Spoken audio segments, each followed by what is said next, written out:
Continuando con los teóricos que vamos desarrollando en esta materia de ortodoncia, hoy vamos a hablar específicamente de lo que son la presencia de hábitos y la relación que tiene la presencia de hábitos con el desarrollo de la malnutrición.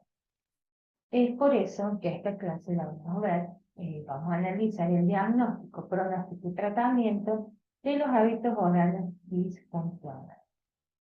Cuando nosotros hablamos de hábitos, tenemos que tener en cuenta que estos son patrones aprendidos, que algunos van a participar del crecimiento normal de los maxilares por la acción normal del labio y la masticación, es decir, como los hábitos de dilución, de masticación, como vemos acá, que forma parte de la evolución del niño, pero nos vamos a encontrar con otros que están implicados en la etiología de la maloclusión, como por ejemplo succión digital, respiración bucal o empuje lingual. Nosotros hemos hablado, cuando veníamos hablando del desarrollo, de la oclusión, el crecimiento de los maxilares, que hay hábitos que consideramos normales hasta los 2, 3 años de vida del niño, o sea que a partir de los 2 años de vida empezamos a hablar con los papás que estos hábitos deben ser eliminados. Hasta los 3 años quizás no producen consecuencias negativas, pero ya a partir de los 3 años no tienen que estar presentes, porque si no empiezan a interferir en el crecimiento normal de los maxilares, empieza a instalarse la malnutrición.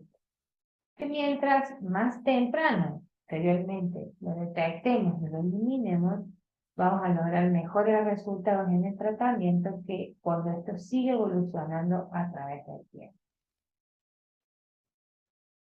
Dentro de los hábitos, tenemos que tener en cuenta que se pueden presentar desde edades muy tempranas, algunos desde el nacimiento, como por ejemplo la succión digital.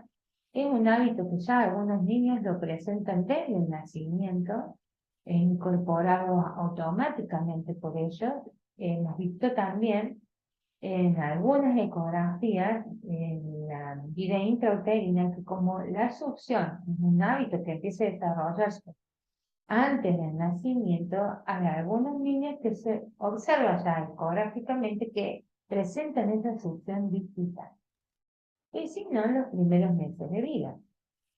Este es un hábito muy difícil de eliminar porque el niño siente placa realmente a succionar sus dedos, ¿no? Bueno, estos no son fisiológicos y una de las principales causas del desarrollo, que está asociada al desarrollo de la malnutrición.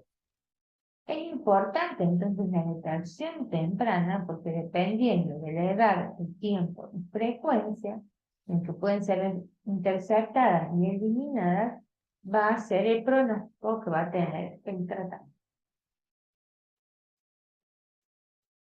La presencia de hábitos orales en niños entre los 30 y 42 meses es un trabajo de investigación que nosotros realizamos en la ciudad de Córdoba, es representativa de toda la ciudad de Córdoba, y pudimos observar en realidad la relación que había entre los hábitos orales disfuncionales como el uso de chupete, mamadera y succión digital en el desarrollo de la malnutrición.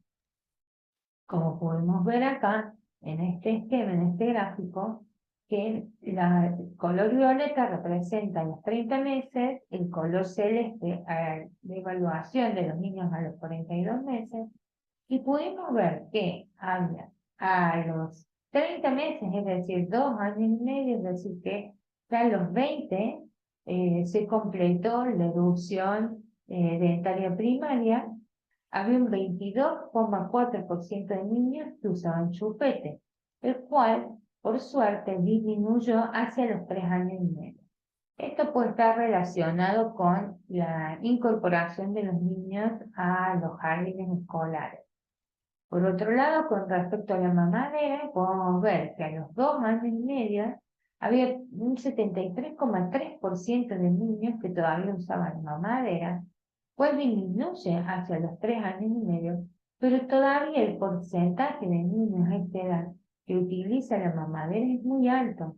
y también está muy relacionado con la instalación de la maloclusión. Pero los niños que utilizaban su dedo para realizar llevar adelante la succión digital, también disminuye entre los 2 años y medio y 3 años. Es importante, como decimos, la incorporación de los niños ya a la escuela, al jardín, porque en muchos de estos establecimientos no permiten que los niños asistan con sus mamaderas, lo cual va haciendo o llevando al abandono de práctica de la. ¿Por qué es tan importante? Porque estos llevan a la instalación de mordidas cruzadas, por ejemplo, que pueden ser uni o bilaterales, también llevan a la instalación de mordidas abiertas. Acá, por ejemplo, vemos un niño que tiene su dentición primaria completa y presenta una maloclusión unilateral, pero también está relacionado a la presencia de mordidas abiertas. Que estas mordidas, de acuerdo a la intensidad en que se practique el hábito, la cantidad de horas que se practique el hábito, no va a desarrollar una mordida abierta que puede ser leve, moderada o severa, o de una relación borde a borde.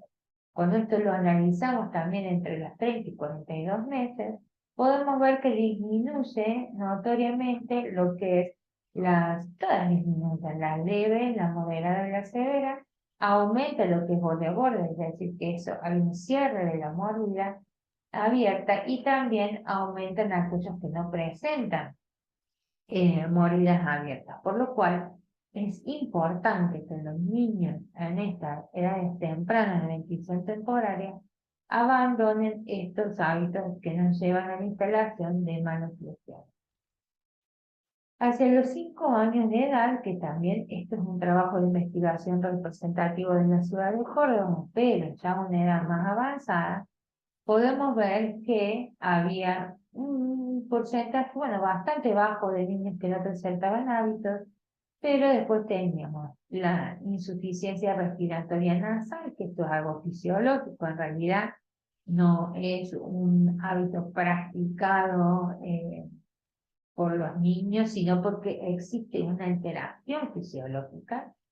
Luego teníamos un 20,8% de interposición lingual, la cual está asociada a la presencia de otros hábitos, como la respiración bucal o las mordidas abiertas. La persistencia del uso de chupetes ya hacia los 5 años todavía es bastante alto, y lo que es la succión digital, como podemos ver acá, de un 11,5%.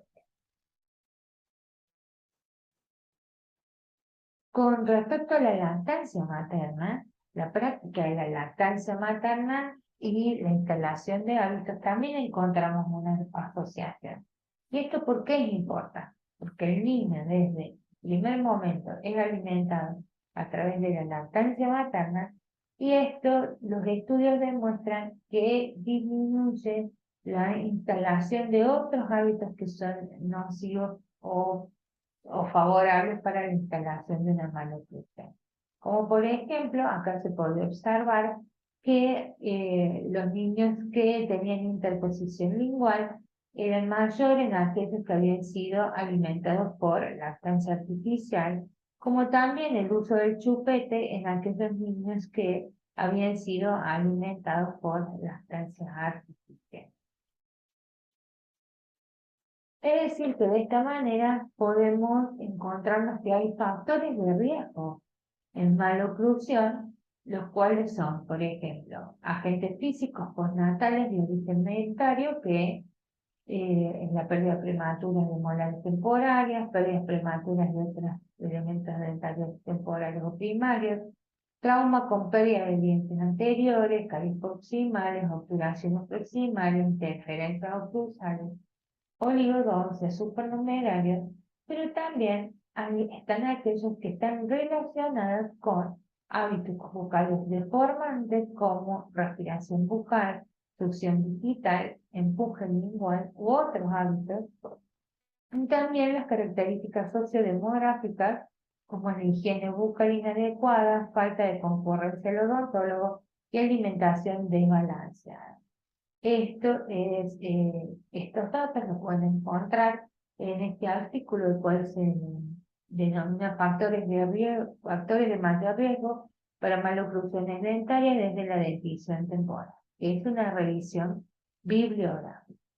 Es decir, que nos da todos los factores, los hábitos, características sociodemográficas o agentes físicos en general, que son aquellos adquiridos que veíamos en la etiología, que participan en la instalación de los nombres. Es decir, que si vamos a hablar de etiología, cuando hablamos de etiología teníamos aquellas que son hereditarias, las congénitas y adquiridas, que todas ellas van a actuar en el tiempo, ya sea pre o postnatal, de forma continua o intermitente, a diferentes edades que actúan sobre tejidos. Estos son dientes, huesos, músculos, tejidos blandos, que pueden ser músculos y aquellos que no son músculos, y que producen resultados como maloclusión, displasias y distensión. Cuando hablamos de hábitos, estamos hablando de causas adquiridas. O sea, las causas adquiridas las encontramos las generales, que eran trastornos constitutivos o anemias, las locales, que eran estas pérdidas prematuras de elementos dentarios, primarios, malobturaciones, caries proximales, retención de elementos dentarios primarios, erupciones ectópicas de elementos primarios y molares permanentes, y teníamos las proximales, que es acá donde nos vamos a desarrollar el día de hoy, que son hábitos orales disfuncionales y también la obstrucción de las vías aéreas, ¿no?, por problemas respiratorios. Cuando hablamos de hábitos, tenemos que tener en cuenta que tenemos dos tipos de hábitos.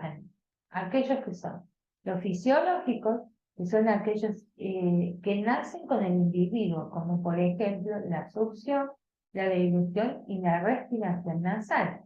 Y los hábitos no fisiológicos, que son aquellos que ejercen fuerzas perniciosas contra los dientes, arcos dentales y tejidos blandos, como por ejemplo la succión digital, como vemos en esta línea, la deglución atípica y la respiración bucal.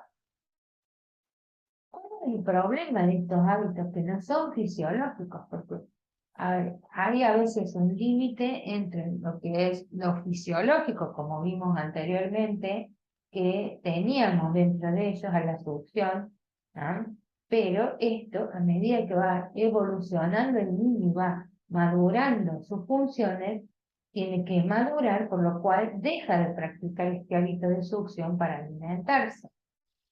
Y los hábitos no fisiológicos, los que van a hacer, no van a permitir el normal desarrollo o funcionamiento del sistema buccinador de Brodmann, el cual sabemos está compuesto por los orbiculares de los labios, buccinador, constrictor superior de la faringe. Cuando nosotros tenemos un hábito, este sistema se ve completamente interferido y no permite la maduración correcta de los maxilares, el crecimiento de los maxilares en sentido transversal, porque la lengua no puede apoyarse correctamente sobre el maxilar superior y no permite de esta manera su crecimiento en sentido transversal.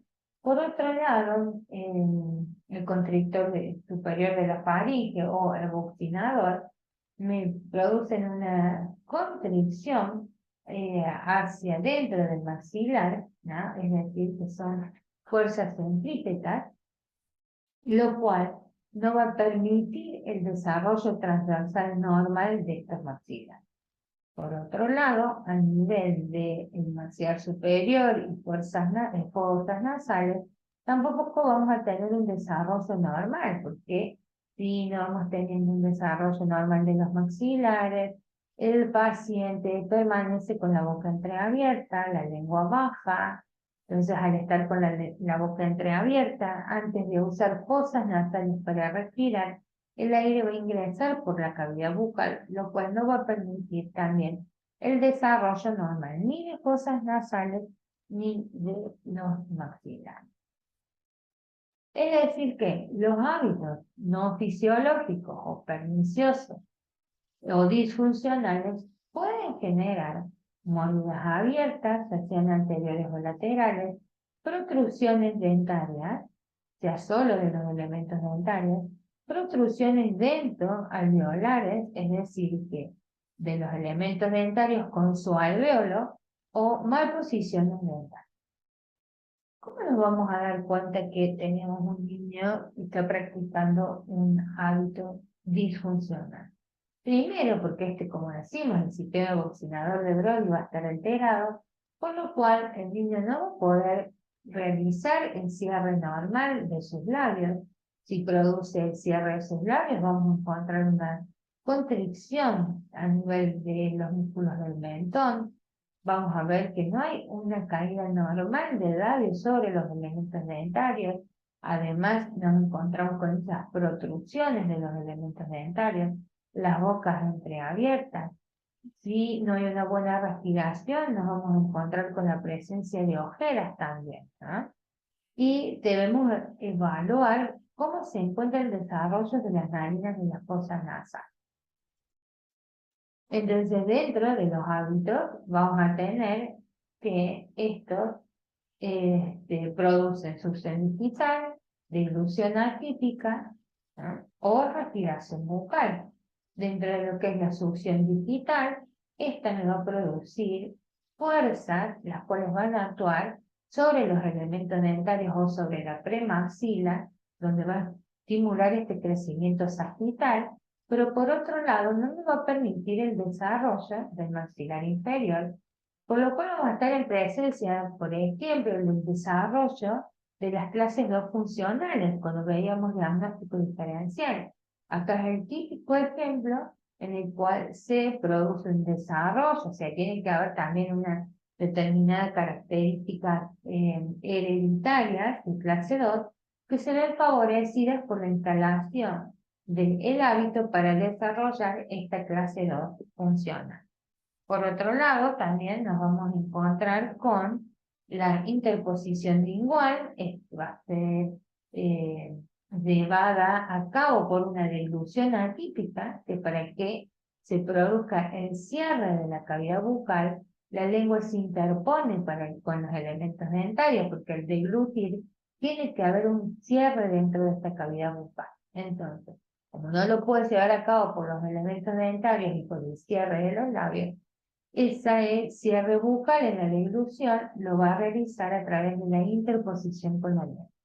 Y también tenemos que tener en cuenta la respiración bucal. El hábito de succión es considerado un acto reflejo de supervivencia del recién nacido, en donde se produce una coordinación entre succión, respiración y deglución.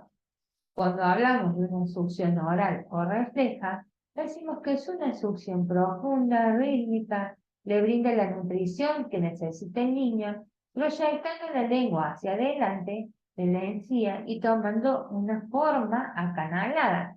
De esta manera, lo que vamos a conseguir es que el niño produzca ese cierre hermético entre la mano y la cavidad bucal y por movimientos peristálticos fluye la leche dentro de la cavidad bucal. Entonces, esto va a ser una succión normal. Pero una vez que fueron erupcionando los elementos dentarios, que se fue modificando la alimentación, este hábito debe ser fisiológicamente se modifica y madura. Pero cuando el niño tiene una instalación de un hábito como la succión digital, esta dilución no puede madurar y el niño sigue funcionando con esta dilución atípica en el cual por la interposición del dedo la lengua se encuentra en una postura baja, produce la protrusión de la premaxila, en este caso no empuja al maxilar inferior, pero sí no va a permitir su normal desarrollo. Entonces decimos que la succión no nutritiva es una succión superficial y rápida que le brinda al niño seguridad y bienestar. Entonces los efectos dependerán del número de dedos que succione, qué posición del patrón morfogenético presenta este niño, se inicia en el primer año de vida y suele continuar hasta los 3 o 4 años de edad o más, si es que no tenemos una participación activa, los odontólogos vamos a participar derivando a ese niño al psicólogo, porque por algún motivo tiene esta presencia de este hábito, de acuerdo, como decimos, la cantidad de elementos dentarios que succione, la cantidad de horas al día que se esté succionando, la mordida abierta que puede producir o las mordidas cruzadas que puede producir pueden ser más severas o menos severas.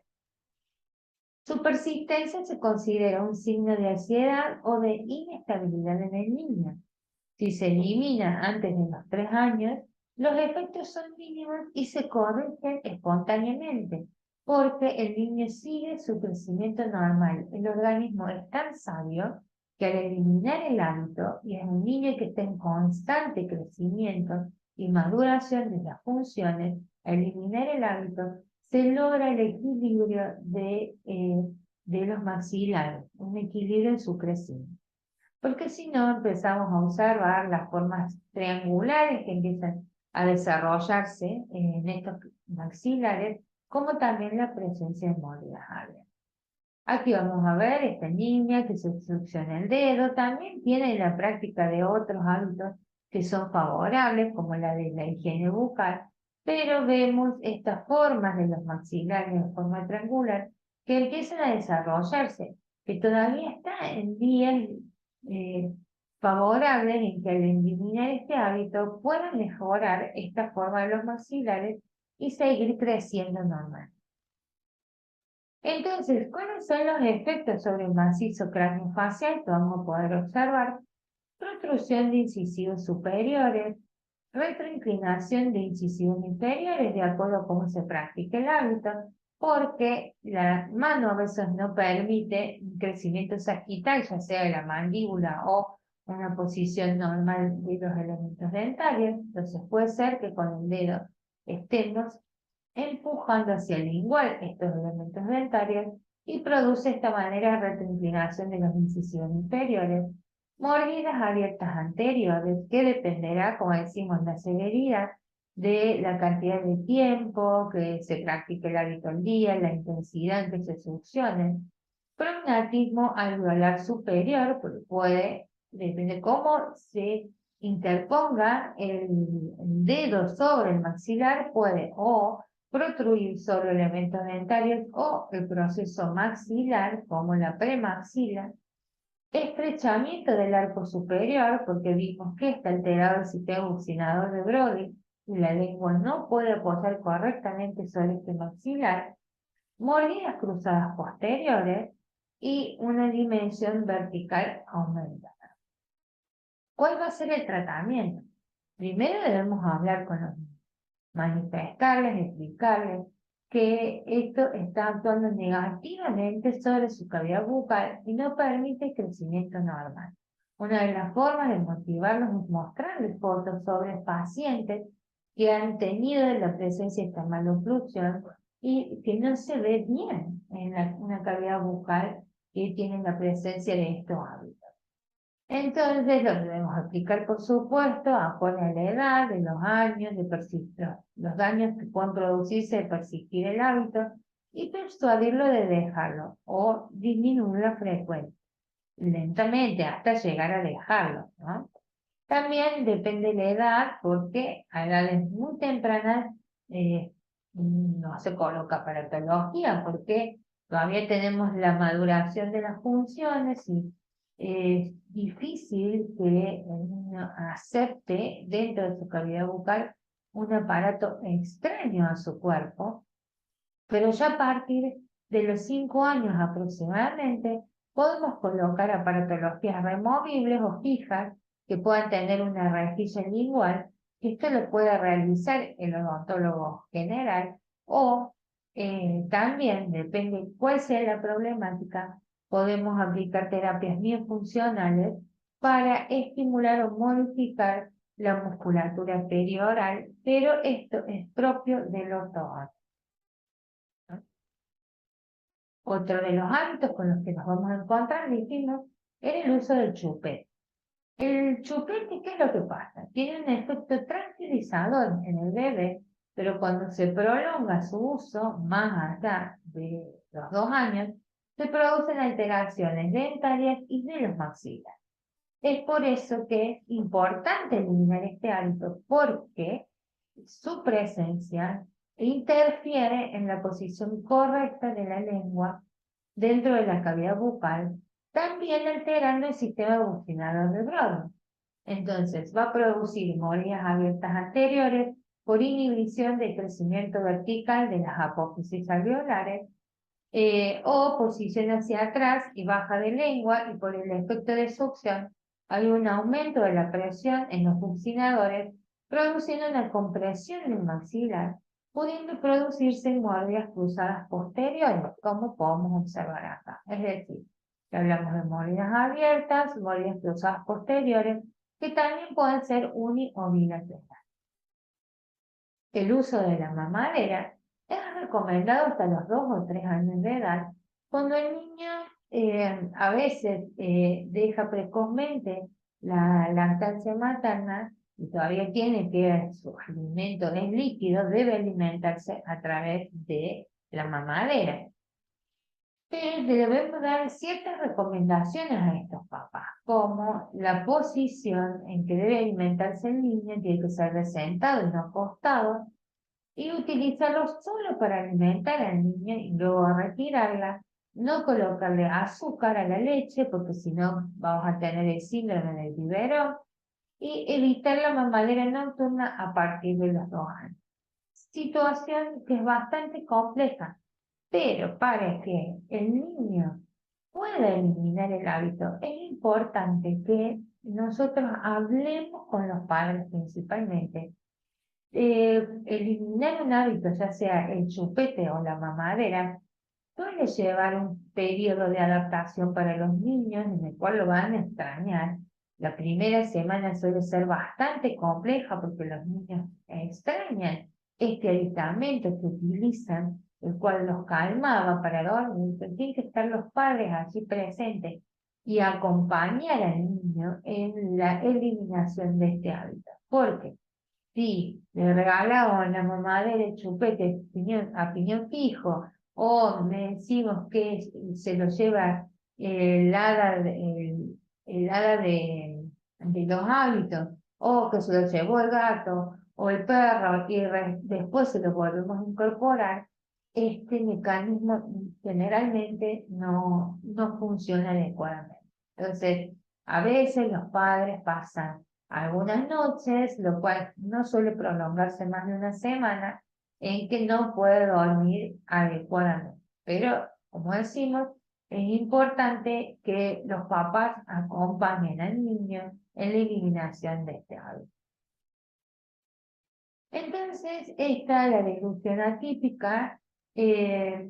Cuando hablamos de deglución atípica, o de deglución normal, tenemos que decir que consiste en el paso de los alimentos líquidos, semisólidos y sólidos desde la cavidad bucal al resto del aparato digestivo. Es un mecanismo complejo con una delicada coordinación neuromuscular de la faringe y laringe, con una interrupción breve de la respiración, regulado por el sistema nervioso central. Es por eso que la deglución es una maduración.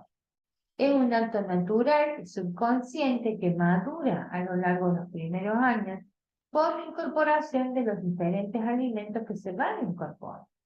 En la deglución infantil teníamos que el niño se alimentaba a través de una sustancia líquida, porque la lengua se adelanta, se interpone entre los maxilares, toma la lengua una forma canalada, porque el niño tiene que madurar esta función y empieza realizándola con una alimentación. Luego, con la erupción de los elementos dentarios, que la lengua ya puede posicionarse por detrás de ellos en situaciones normales, donde no tenemos interferencia de un hábito, existe esta maduración hasta la deglución adulta, como podemos ver acá, que se caracteriza porque hay la resorción del alimento, la lengua se ubica ligeramente hacia abajo y adelante, haciendo movimientos peristálticos al encierre labial, con una actividad pasiva, relajada del auricular de los labios y el mentón. Hay un contacto dentario. La punta de la lengua se ubica por detrás de los incisivos, haciendo contacto con las arrugas, ¿ah? Como vemos aquí. Y el dorso de la lengua, como vamos a ver, va a posicionarse sobre el paladar duro. La mandíbula se fija en una posición retrusiva por medio de los músculos elevadores y el bolo alimenticio se va desplazando. Es decir, que una verdadera cámara bucal cerrada, que por delante vamos a tener el cierre labial y dental, lateralmente las arcadas dentarias y músculos de las mejillas con un glucinador, y posterior por el dorso lingual y el velo del paladar. Es decir, que hay una maduración entre lo que es la deglución infantil y la deglución adulta, que teníamos la de transición intermedia de las dos. Pero esto debe producirse de manera correcta. Si yo tengo un respirador bucal, la interferencia del hábito como un chupete mamadera, no va a ser posible que el niño pueda desarrollar correctamente esta deglución de la infantil a la fase adulta. Por eso es que vamos a decir, cuando estamos frente a una deglución atípica, que es típica en realidad de los recién nacidos, donde la lengua se encuentra, como decíamos recién, en una posición adelantada para poderse amamantar. La punta se introduce entre las almohadillas gingivales anteriores y colabora en el sello labial de deglución infantil. Al erupcionar los incisivos, la lengua comienza a retroceder. Pero la deglución atípica se caracteriza por la interposición de la lengua entre las arcadas dentarias. No tenemos la erupción de los elementos dentarios, pero la lengua se interpone entre estos elementos dentarios, cuando debería ubicarse por detrás de los elementos dentarios para lograr su maduración. Se interpone porque de esta manera logra el sellado periférico anterior para producir el vacío necesario que se hace al contactar la lengua directamente con los labios. Las causas de la deglución atípica pueden ser prolongar el uso de la mamadera, alterando el patrón de deglución, hipertrofias amigdalinas e hipertrofias de adenoides, desplazando la lengua hacia adelante. Como podemos observar aquí, la presencia de amígdalas hipertróficas ocupa lugar dentro de la cavidad bucal de la boca del niño y no permite que la lengua se posicione correctamente. Ausencia de elementos dentarios por displasias o retardos de la erupción o por pérdidas prematuras, que pueden ser traumatismos también o caries. Entonces, estos producen mordidas abiertas anteriores, la lengua se posiciona en ese lugar para lograr ese cierre y se interpone de esa manera, realizan una deglución atípica.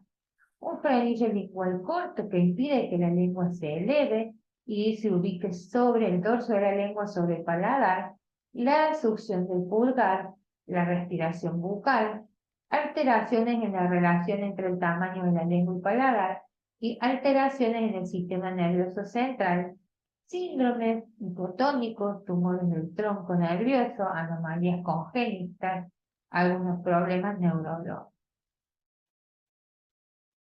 También nos vamos a encontrar con los respiradores bucales.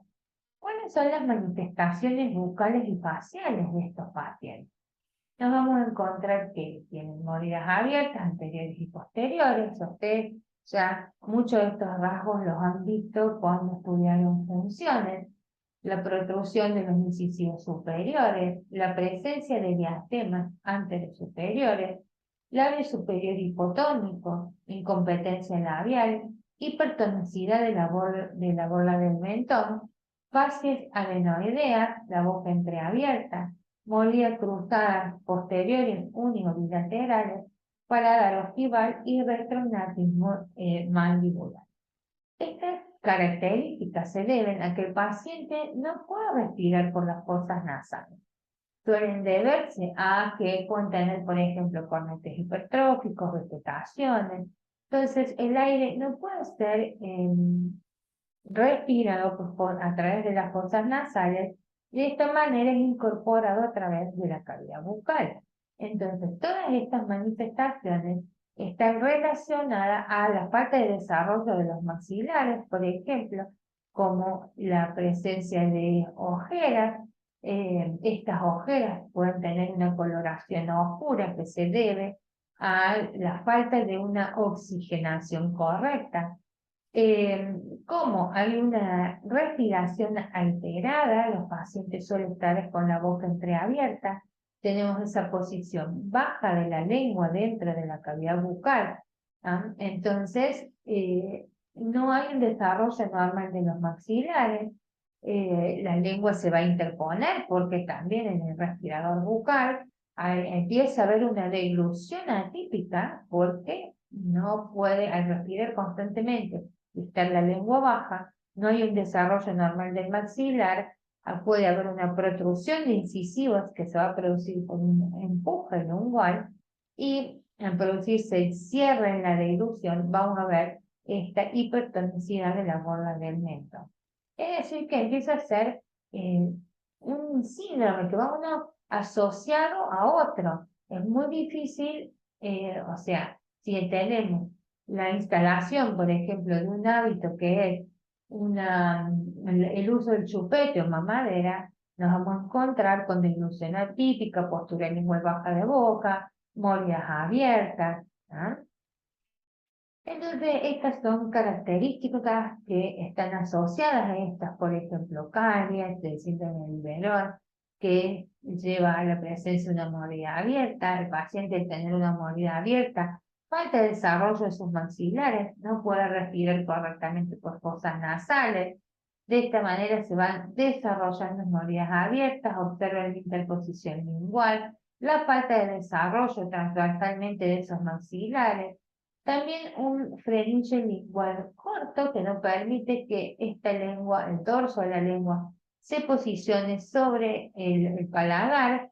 Observen otro paciente con una interposición lingual de respirador bucal, donde hay una protrusión de estos incisivos anteriores, los elementos dentarios anteriores, y esta interposición lingual. El tratamiento que vamos a realizar, bueno, ejercicios de terapia miofuncional, por ejemplo, para la reeducación de la posición lingual, pero habrá que eliminar el factor por el cual el paciente no puede respirar correctamente. Sabemos que mientras antes detectemos el hábito, mejor va a ser la respuesta de este paciente. Pues si tengo un problema respiratorio, como amígdalas hipertróficas, adenoides, y es tratado este paciente a los 2 años, que normalmente nos vamos a enterar que los padres nos cuentan que durante la noche el niño tiene apneas de sueño, por ejemplo, o que ronca demasiado, o que babea la almohada, son típicas características de los pacientes que tienen la presencia de hábito. También los vamos a resolver a esto mediante la utilización de aparatología fija y removible y por supuesto que con la interacción o los tratamientos interdisciplinarios, donde participará en este caso de respiración bucal el otorrino y una vez que es eliminado el problema fisiológico por el cual el paciente no puede respirar correctamente, trabajaremos los odontólogos, que dependerá de la edad, si es temprano, estamos frente a una dentición temporaria o ya vamos a ver bien cada uno de los tratamientos, o de recambio donde tenga un crecimiento vertical de los procesos alveolares y acompañamiento de los movimientos eruptivos de los elementos dentarios, lo podrá hacer el odontólogo general, pero si ya debemos producir modificación de los maxilares o modificación de estructuras circundantes como tejidos blandos que pueden ser músculos, debe ser realizado y llevado adelante por el especialista ortodóntico.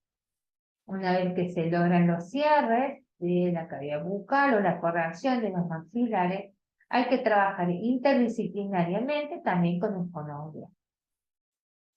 Aquí vemos distintos pacientes que tienen características típicas, como falta de desarrollo de fosas nasales, pero que también está emparejado o asociado con el crecimiento del biotipo facial que presenta este paciente. Porque entonces las características que va a desarrollar son distintas.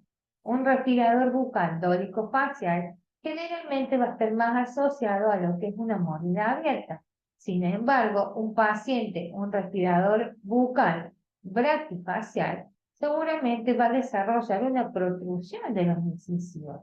Por eso es importante que cuando hacemos el diagnóstico lo hagamos integral, individual, para cada uno de nuestros pacientes.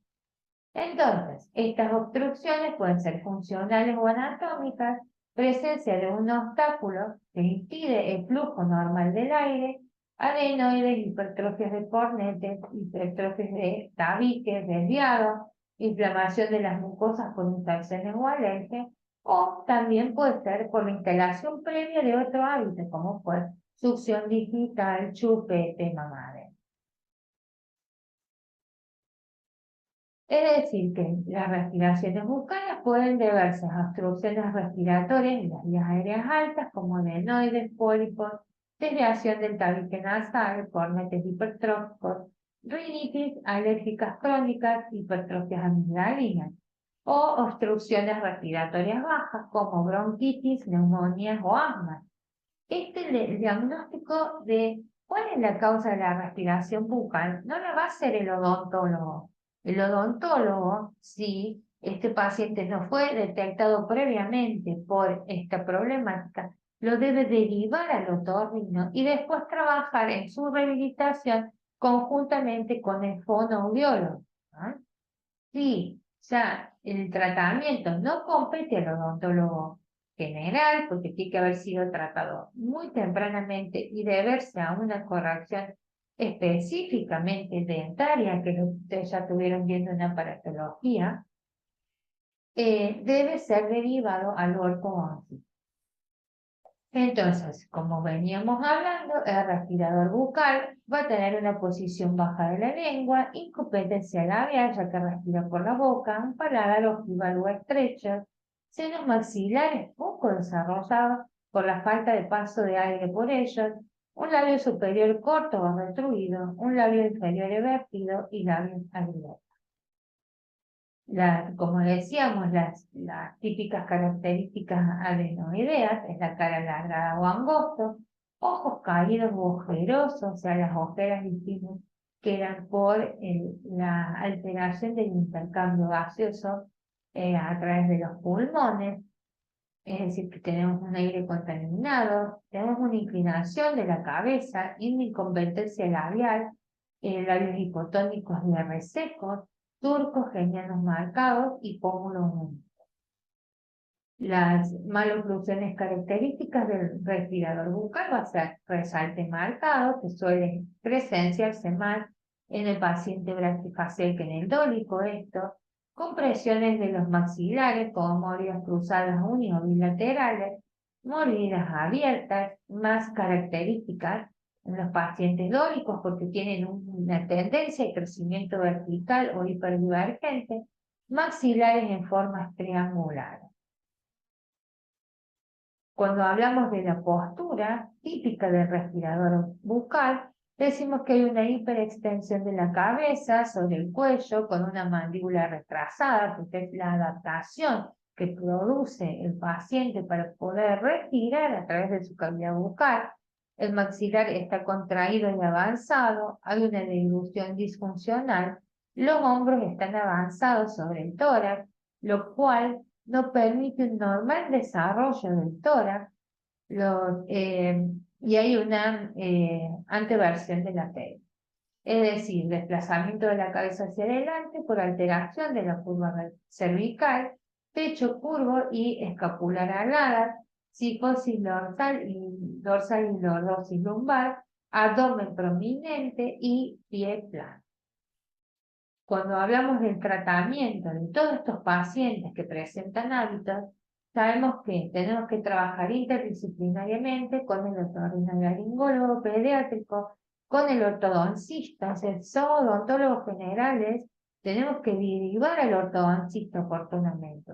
Si ya estamos frente a una dentición mixta y tenemos un paciente que tiene la interposición lingual por una mordida abierta, tenemos que derivarlo al ortodoncista oportunamente. En etapas muy tempranas puede actuar el odontólogo general. Debemos trabajar conjuntamente con el fonoaudiólogo y cuando tenemos hábitos como la presencia de la succión digital, que realmente es algo por el cual el niño le brinda seguridad, tenemos que trabajarlo con el psicólogo o si a través de las charlas con el niño no podemos eliminar un hábito de chupete o mamadera, también tenemos que derivarlo al psicólogo a ver qué le está pasando al niño que no puede lograr este avance en su maduración para eliminar este hábito, ¿no? Y tener en cuenta entonces que las ventajas del tratamiento temprano van a ser las de equilibrar el crecimiento, equilibrar las funciones, la posibilidad de hacer tratamientos ortopédicos tempranos, porque si no hacemos tempranamente estos tratamientos, muchas veces los niños tienen que ser tratados, que se pueden a veces equilibrar los maxilares, pero las características de los tejidos blandos no suelen en etapas más tardías acompañar estas modificaciones de los tejidos vivos. Y muchas veces si no terminan en tratamientos quirúrgicos o cirugías ortognáticas. Los tratamientos por consiguiente son menos traumáticos mientras más temprano los realicemos y hay mayor estabilidad en los resultados. Bien, vamos a dar por terminado esta primera parte del teórico de hábitos orales disfuncionales y en la segunda parte vamos a hablar más específicamente de lo que son los tratamientos de las mordidas abiertas y mordidas